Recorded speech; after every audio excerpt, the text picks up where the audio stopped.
सभी को जय श्री कृष्णा।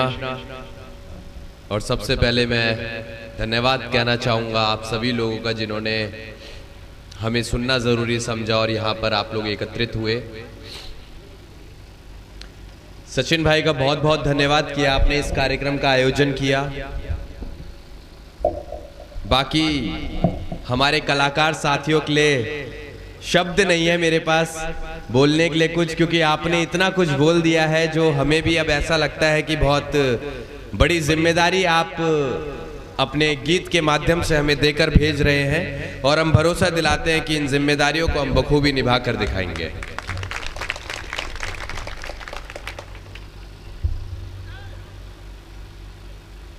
कोई कुछ कह रहा है? अच्छा, सैल्यूट है, थैंक यू। एक छोटी सी कहानी सुनाकर शुरुआत करते हैं।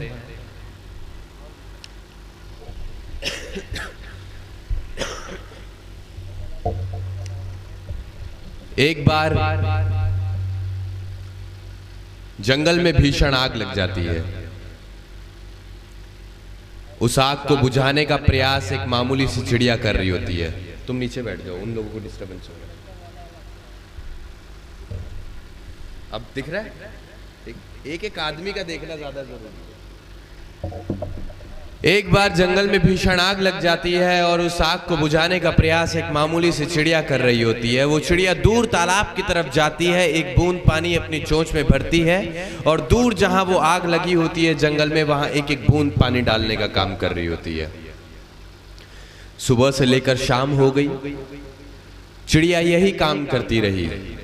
दूर तालाब की तरफ जाना, एक बूंद पानी अपनी चोंच में भरना और जहां आग लगी हुई थी वहां एक एक बूंद पानी डालना। शाम को किसी जानवर की उस पर नजर पड़ी और उस जानवर ने चिड़िया को रोका और उससे पूछा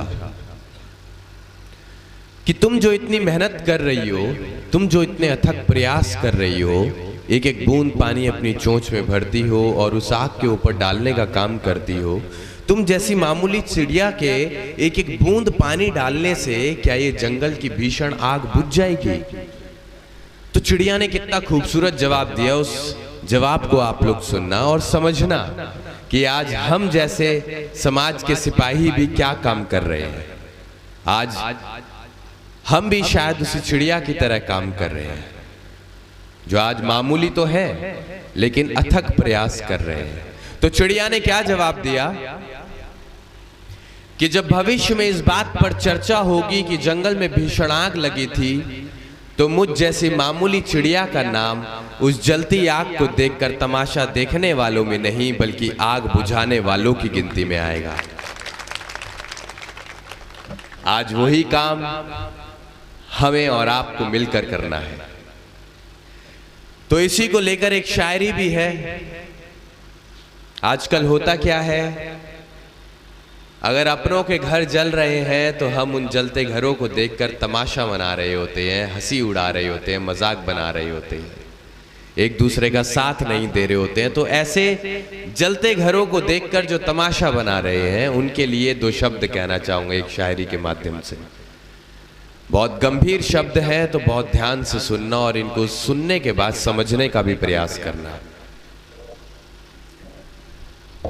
जलते घर को देखने वालों, फूस का छप्पर आपका है, आग के पीछे तेज हवा है, आगे मुकद्दर आपका है। उसके कत्ल पर मैं भी चुप था, मेरा नंबर अब आया, मेरे कत्ल पर आप भी चुप हैं, अगला नंबर आपका है। तो आज अगर आप एक दूसरे के दुख को देखकर खुशी मना रहे हैं तो ध्यान रखिएगा साहब, अगला नंबर आपका है। आज अगर एक बुलडोजर को देख के आप डर रहे हैं तो ये समझ लीजिएगा कि वो डर कभी ना कभी आपके घर की तरफ भी आ सकता है।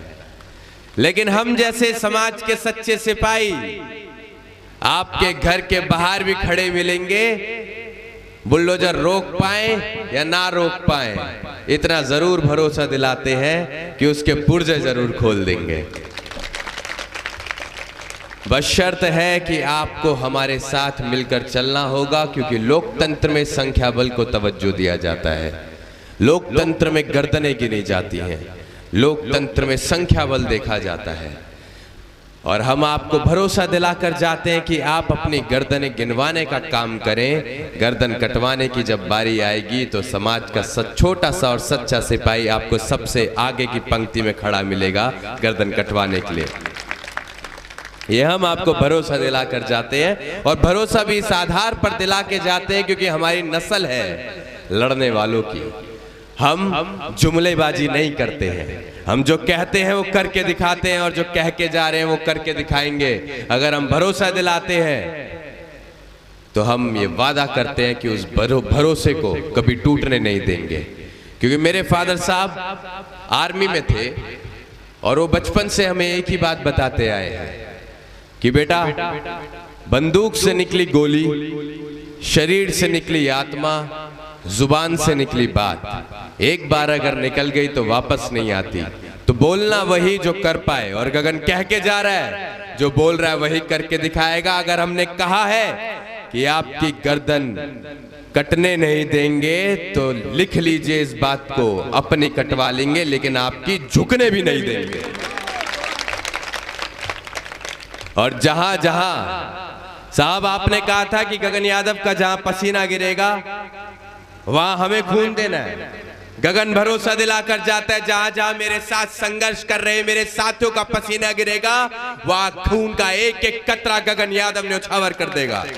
ये भरोसा दिलाकर जाता है। और ना भरोसा हो तो आजमा लेना, कभी भी बुला लेना हमें। अगर अब मांगते हो तो अब मांग लेना, हम खून अब भी बहाकर दिखा सकते हैं। क्योंकि इस शरीर में जो एक एक कतरा बह रहा है, वो एक एक लहू, वो आप लोगों के नाम है, आप लोगों के ऊपर कुर्बान है। तो हमसे कभी भी ये मत कहना कि तुम क्या कर सकते हो हमारे लिए। हम तो आखिरी जान की बाजी भी तुम्हारे ऊपर लगाने के लिए तैयार हैं। बस आप एक बार आवाज तो दें हमें। आज जो स्थिति समाज में और देश में बन चुकी है, उस स्थिति को देखते हुए बड़ा दुख होता है। दुख होता है ये देखते हुए कि आज का नौजवान बल होने के बावजूद भी अपंग है, अपाहिज है, वो कुछ नहीं कर पा रहा है। वो पढ़ लिख तो गया है लेकिन उसके पास रोजगार नहीं है, और जो पढ़ लिख नहीं पा रहा है उसके पास क्या होगा, अब इस पर विचार कीजिए। उनके पास सिर्फ ताली और थाली बजाने के अलावा कुछ नहीं बचेगा। वो मंदिर के घंटे बजाते रह जाएंगे, और हम अगर आपके बीच आए हैं तो उस मंदिर के घंटे से बाहर निकालकर आपके हाथों में किताबें देने आए हैं, आपके हाथों में कलम की ताकत देने आए हैं, आपको लड़ने वाला बनाने आए हैं, आपको संघर्ष करने वाला बनाने आए हैं, आपको ये बताने आए हैं कि आप चाहे तो देश की दिशा और दशा बदल सकते हैं। क्योंकि आप ही हैं जो इस देश के भविष्य हैं। हम इस भविष्य को जगाने आए हैं। हम यहां भाषण देने नहीं आए हैं, हम लड़ने आए हैं। और लड़ने वाला आदमी भाषण में थोड़ा कमजोर हो सकता है, लेकिन जब उसे रण की भूमि में आप उतारोगे तो वो आपको दिखा देगा कि वो कितना बड़ा योद्धा है। तो एक बार हमें खड़ा करके देखिए आप वहां जहां युद्ध होता है, हम आपको बताएंगे कि हम हैं कौन। अभी तो भाषण से ही काम चला लीजिएगा, क्योंकि यहाँ पर तलवारें नहीं हैं, लेकिन तलवारें जब होंगी, लाठियां जब होंगी, तब हम आपको बताएंगे कि युद्ध कैसे लड़ा जाता है। आज मुझे बहुत खुशी है कि समाज धीरे धीरे जाग रहा है, और ये हम लोगों की जिम्मेदारी है कि अपने समाज को जोड़ते हुए हम हर उस व्यक्ति को, हर उस वर्ग को ताकत देने का काम करें जो बिखरे हुए हैं, जिनका साथ देने वाला कोई नहीं है। हमारे कृष्ण ने हमें क्या सिखाया है उस पर आप गौर फरमाएं। कृष्णा आइडियोलॉजी कहती है, ये किताबों में नहीं लिखी है, ये हमारे अंदर के भाव हैं, जो हमें ऐसा लगता है कि हमारा कृष्ण यही हमसे कहना चाहता है, यही हमसे करवाना चाहता है। कृष्ण कहते हैं कि रोते हुए के आंसू पोंछो, बेजुबान को आवाज दो, कमजोर को ताकत दो, और बुरे वक्त में अगर किसी को कुछ ना दे पाओ तो उसके साथ खड़े हो जाओ। यही आपका कृष्ण का धर्म हम मानेंगे कि फॉलो हो गया है। लेकिन आज की तारीख में रोते हुए को हम देखते हैं तो उसे छोड़ के चले जाते हैं, कमजोर को देखते हैं तो उसे भी छोड़ के चले जाते हैं, बेजुबान को देखते हैं तो उसे भी छोड़ देते हैं कि ये तो बोल नहीं पाता है, इसकी क्या सुननी। ऐसी होता है ना आज की तारीख में। पैसे वाला जहां देखता है आदमी उसी के पीछे लग जाता है। संघर्ष करने वाला अपनी चप्पलें घिस के थक जाता है, उसे कुत्ता भी नहीं पूछता है। आज 10 फॉर्च्यूनर लेकर निकलेगा कोई नेता तो मेरे नौजवान साथी नंगे पैर अपना खाना छोड़कर उसके पीछे माला लेकर भागते चले जाएंगे, बिना ये जाने कि उसने आपके लिए किया क्या है। ये बड़े दुर्भाग्य की बात है। अगर ऐसा ही चलता रहेगा तो आपका शोषण होता रहेगा, आपको बचाने वाला कोई माई का लाल पैदा नहीं होगा।